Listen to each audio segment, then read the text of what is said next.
just going to keep making as much money as I can here. Like I was saving back a ton of cash. But I was still going to school because I was like, what am I going to do to like support a family and make sure that in 30, 40 years that like I'm financially stable still. And I didn't see that opportunity with entrepreneurship. And so, you know, second semester of school, like, so I was on Christmas break. We were headed into second semester and I ended up. Is this high school or college? No, this is college. Okay, So at this point, like I had already graduated. I was already, you know, in school for engineering. And I kind of took a step back.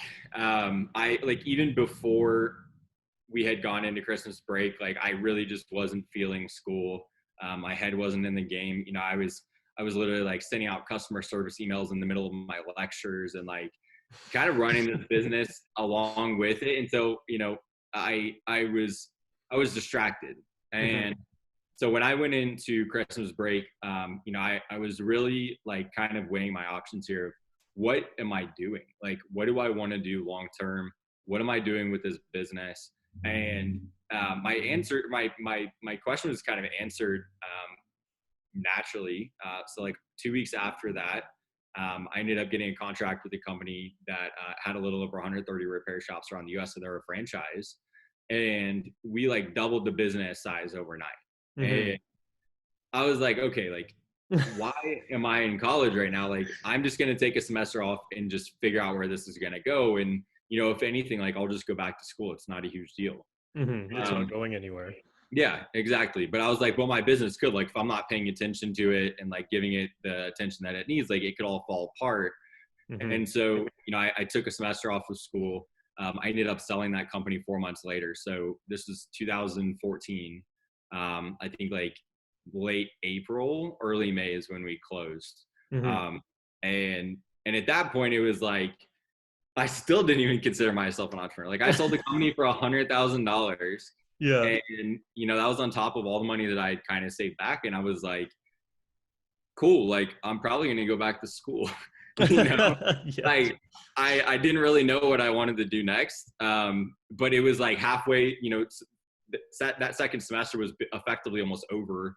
We were heading into summer. And so I really had this like down period between potentially going back to school that next semester for the following fall. And so I was like, okay, what am I going to do for the next, you know, 3 or 4 months to kind of fill my time? And I was like, oh, I'll buy a house. So I'll just casually buy a house. Yeah. I bought up a house off of auction.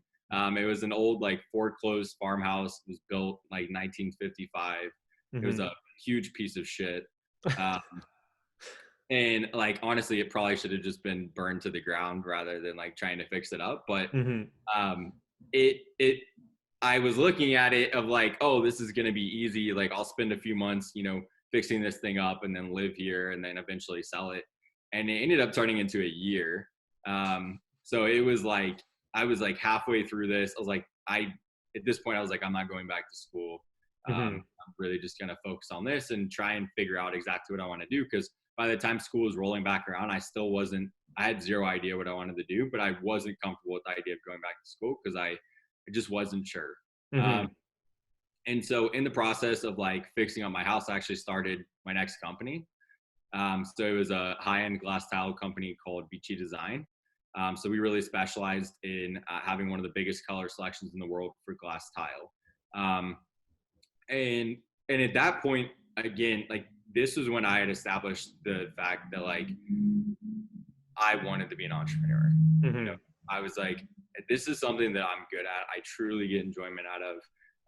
You know, I don't know how big it's going to be or how successful I'll be, but I know that I can make a living and I'm probably going to make more than I would as a graduated engineer. Like, so I just ran with that. I mean, I was working on my house. I started this business in the process. I took my first trip to China when I was 19 and, you know, I had another semi-successful business. Like, you know, we're doing close to $100,000 in sales a year. Yeah, a year. So after a year, we're closing almost $100,000 in sales. Profitability wise, like again, I was single employee, so it's pretty much just like a high paying job. Mm-hmm.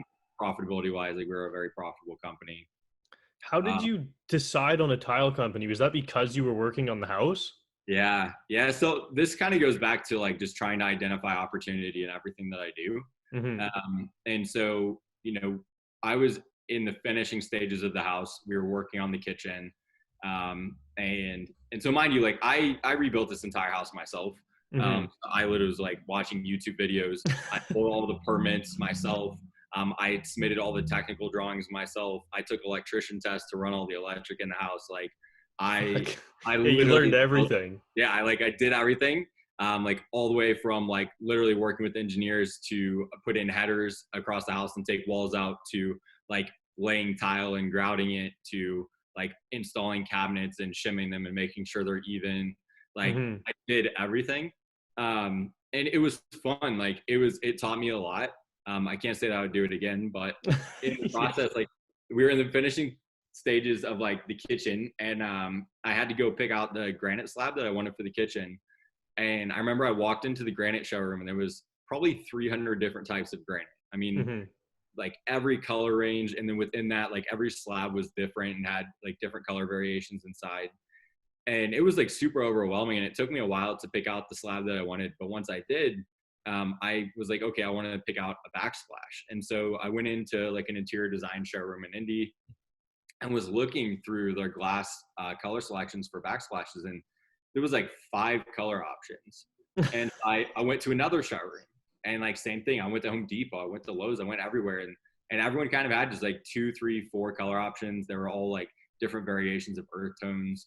No one had like fun color variations to really kind of match up with the availability of all the different variations of granite and different Mm-hmm. counter covers.